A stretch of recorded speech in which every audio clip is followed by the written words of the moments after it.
Hello McErlean, this is Brian McErlean and this is Megan Mulholland, and this is our Bogmaster. And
we're out the side of the digger now. I'm going to assume that this isn't a standard fit, but you just take off the steel tracks. You want to set up these. Was there much work to be done to change across to these, or what way did it work? Obviously, she's bought through TBF Thompson. Basically, this is a 95, roughly 9.5 ton standard machine on rubber tracks, and whenever we bought it, we sort of done the design between myself and Brian Mullen and Mike O'Donnell, which done all the fabrication work. Oh, so this is completely fabricated in-house? Oh, it's all done on TBFs, but right, okay. Mike O'Donnell was the man that done all the welding and all. And so basically they took the undercarriage off the machine, they cut it apart, they lengthened it, and they widened it to obviously to make it suit the tracks, you know. And then she lifted up a bit higher as well. And the ring is raised up as well. Exactly, yes. And we were sort of trial and error as to what length to go and what width to go. And as far as I see, the machine is working perfectly, length and width, you know. So technically, this is the first of her kind. It's the first. I would say it's the first in Northern Ireland. There is some more machines similar, maybe on the south of Ireland. Yeah, but there've been not type of custom machine that's basically you've designed it with an idea, and you've designed it with an idea in head that you wanted to be able to do this work. Yes. Completely pulled her apart, rebuilt her all back up from ground scratch. That's right. With a bit of humming and hawing and a bit of. Yes, it was a bit of guesswork. We sort of knew we have a 130 Bogmaster, and we sort of knew what's capable with the 130. And it was in 1200 mil pads. We knew that probably wouldn't be wide enough, you know, for really soft ground. You know, you had to use that on bog mats when you come to really soft ground. Yeah. So basically, this machine here, we were worried about the width of it, but I think we've got it right, you know, as far as that. The other thing they did do, because of the machine's wider now, they lengthened the dipper by about probably 18 inches. So the dipper's longer to give you that bit more reach. To keep her off the tracks. To keep her off the tracks, because if you're sitting close to something, you need to be trying to reach away farther, you know. Yeah.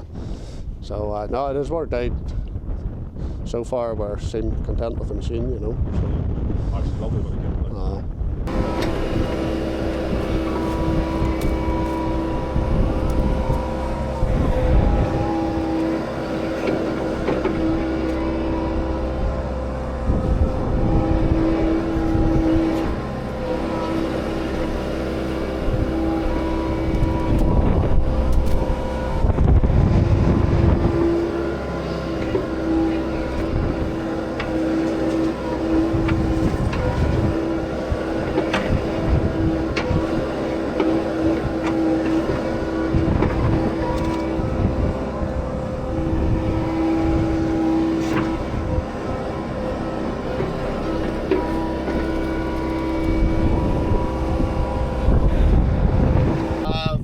Basically, as far as the ground pressure goes, we have the machine weighed and it's 10.1 ton. The ground pressure is working out at 1.05 psi, which is very, very low. Yeah, that's extremely low. That's the reason it's working so well in this ground. Now, we have the Yamaha Viking there, which would be good in soft ground, but nowhere near as good as this machine here. Yeah, because we experienced that in the way in. Yes. And I was kind of going. You have to be careful. Yeah. That machine is great too, but you have to also be careful where you drive with that. Yeah. Unless you could drive into a hole with water. Yeah. This here should be pretty good, Because even like seeing her coming in with the tracks, and I was sitting looking, going, okay, we're getting up on top of this here, and I was told to put on wellies. And you see them where we come into, and obviously her coming across in the 4 tracks, like I know those are quite good, like snow and stuff like that there, but this is just like 1.05 psi. That's just different level. You get into some holes around here, and all you have is a wee bit of grass on them, Yeah. And there's nothing below that, only water. So that's right. They're deceiving. Very deceiving, But then you mentioned there previous that you were using, you have an Aura 130 Bogmaster. Were you having to use mats with her as well? 130 Bogmaster, it's grand. We've done another job on a forest site, it was forest to bog site really. Yeah. And that was full of tree stumps, which probably you couldn't really use that on unless you had steel tracks on. Yeah. The 130, obviously, basically what you were doing, you were flipping the stumps. Anywhere you travelled, and it was really awkward site to work on. You had to flip the stumps, to travel on it. But the 130 worked grand, and but that's in 1200mm pads, where this is 1600mm pads. The metal pads or plastic pads? Oh, they're on the 130s metal pads. Metal pads, and then were you having to use Bogmaster to come into the likes of places like this, or? The odd time I have used her, and when it got really, really bad, you had to put her in Bogmats. But then what's the time after that? Because you've just done one of these bunkers in 30 minutes. You've not had to do anything extra or put down blocks, planks. Back and forth and move quicker. From here to where our vehicles park, our vans park, you're talking probably to travel out maybe 20 minutes at least, or 25 minutes on this machine. So if you had to mat that out, that's nearly a day's work at least. You have a fueling point on the site. I guess here you have a refueling site. Point on the site. You can't come in here with fuel. You're not allowed to bring fuel onto the site. Yeah. So you basically, if you come in here with a Bogmaster and Bogmats, you do half a day's work. You need to mat back out to get fuel. Yeah. Yeah. I don't see any other way of it. It just doesn't work. Yeah. But I suppose something that's never considered. Like when you're in here, you can't bring fuel in for contaminant because, as you say, you're rebuilding nature. You're rebuilding nature. You don't want to be bringing fuel and spilling, oil. Yeah.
Basically this here is a multi-locked sheet pile that we're using here to to back up the water, to block up the water.